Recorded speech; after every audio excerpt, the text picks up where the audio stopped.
On our Dateline Defense tonight, lawmakers on the Hill are facing a serious dilemma. The country wants to see cuts in the deficit, but no one wants those budget reductions to hurt the American way of life. That usually means defense and national security projects are spared from getting sliced.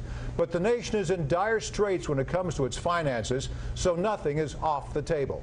Dave Williams, president and founder of Taxpayers Protection Alliance, held a forum about defense spending and the smart way to cut.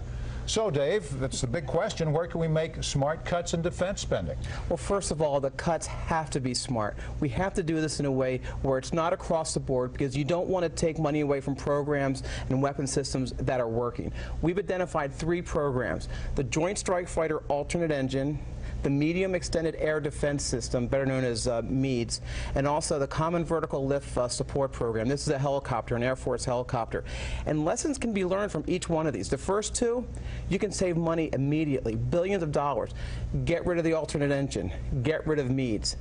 And as far as the helicopter goes, open it up to procurement and competition. Right now, there's actually a debate within the Pentagon whether or not to open up this helicopter to competition, and there's no way that's going to save money. Well, there's debate on the first one, too, the Strike Fighter second engine, because people say it's like earmarks.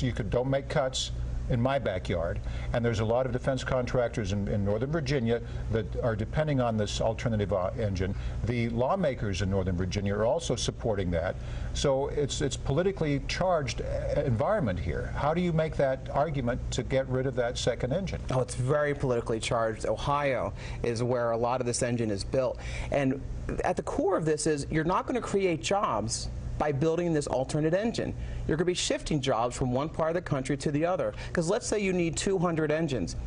You're not going to have 100, 200 of one, then 100 of another. You're going to have 200 no matter what. So you're going to have the same amount of jobs producing the same amount of engines. So this isn't about jobs, it's about politics. And pork-barrel politics. Although the supporters say it's important to have a second engine if something happens to the plant, or there's something faulty with the first engine, if there's a strike, if anything goes wrong for our nation's defense, we need that second engine. That's the argument we hear. No, it is. And 20 or 30 years ago, we had the big engine wars because engines weren't performing the way the Pentagon wanted them to perform. Right. But this engine by Pratt & Whitney, the first engine, let's call it, is performing so well that in 2006 the Pentagon said no. We don't need the alternate engine anymore.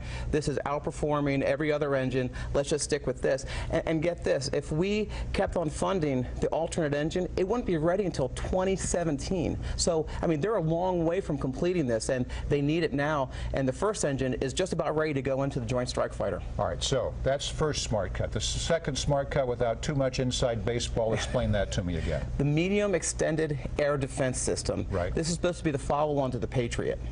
And what's happened, this has become another battle in the authorization process and the appropriations process, where some authorizers want it, some appropriators don't, and there's a little bit of a mix of everything there.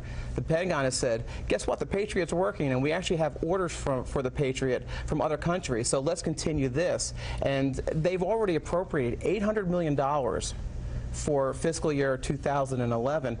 But they don't plan on using it. They're appropriating money for a defense program that they don't even want to use or have any plans to use. This is a modern-day version, all of these, it sounds like pork-barrel spending, except we're masking it in national security, in the Pentagon budget and everything else. Are there hawks on the super committee? Because the super committee is basically, that's the group that's going to make a lot of these decisions. How many military hawks are on there? Well, we're concerned because if you look at the Democrats versus the Republicans, 6 versus 6 or 6 and 6, that a lot of Republicans in the past have turned a bit of a blind eye to defense waste and cutting defense spending. And let's be honest, defense spending has, flattened out and in some cases gone down. So there is a case that let's not cut too much, but we have examples of what the Pentagon doesn't want. And here's, if I had a magic wand, I would have the Pentagon meet with the super committee and say, here are 10 programs that we don't want, that will not enhance our capabilities as a country. Get rid of these programs. I think that's what should happen, instead of these meetings in secret, and we really have no idea what's going on behind those closed doors. Real quick before we go, tax increases, should that be part of the equation at all? Absolutely off the table until we tell taxpayers that we have cut everything that we can cut. Your website again, Dave? ProtectingTaxpayers.org. Dave Williams, our guest on Capital Insider. Thanks for being with us tonight. Thank you.